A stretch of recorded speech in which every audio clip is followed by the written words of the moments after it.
Quando ero piccolo mi davano fastidio tante cose. Il suono del clacson, le sirene, il piatto dei bambini, la sabbia, il traffico, le domande, le interruzioni e le voci con lo sguardo duro. Quando ero nervoso o a disagio, mi buttavo per terra piangendo e urlando, muovendo le braccia e le gambe, mordevo sempre la spalla di mia madre e mi tranquillizzavo solo con la sua voce. Oggi, quando mi arrabbio, sento di dover spaccare qualcosa, ma cerco di controllarmi con la respirazione. Ho parlato con la mia madre, che è la mia coach.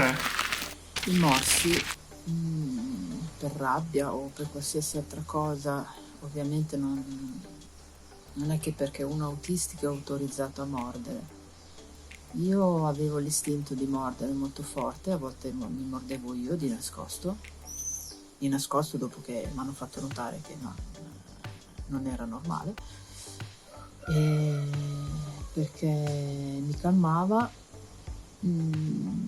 la testa mi diceva di prendermela a morsi anche con chi mi faceva arrabbiare, ma non l'ho mai fatto, se non forse una volta o due, ma in modo, insomma, ero piccola e poi è passato come bambinata nel momento della lite.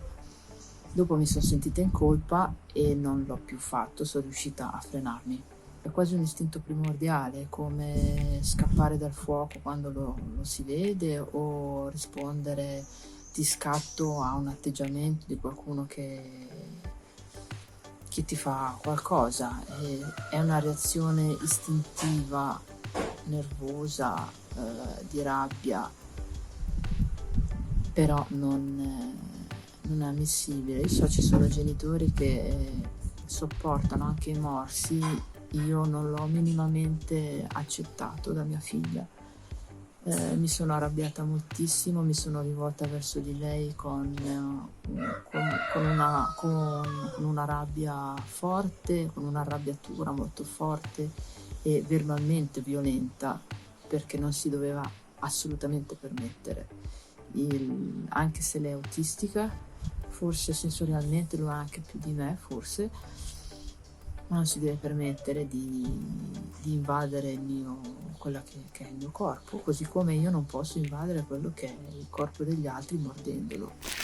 So che ci sono stati dei problemi con i miei educatori, i miei genitori, o semplicemente anche di convivenza con i gruppi con cui ho fatto parte.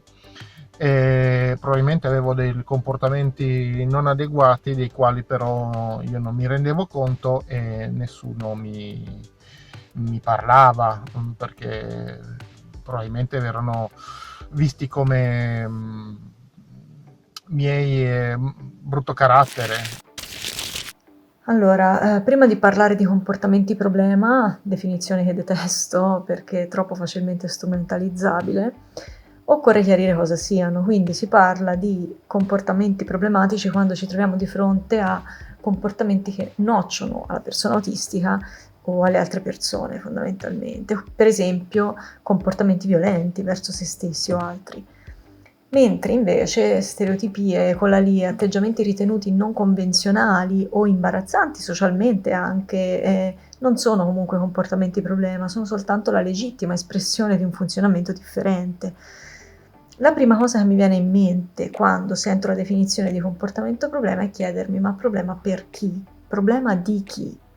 E questo non per minimizzare le conseguenze o le difficoltà oggettive che si incontrano a relazionarci con questo tipo di problematica, ma perché troppo spesso ho visto usare questa dicitura per indicare che quel comportamento è un problema per chi lo deve gestire o per chi deve gestire la persona autistica, e è così, lo è realmente.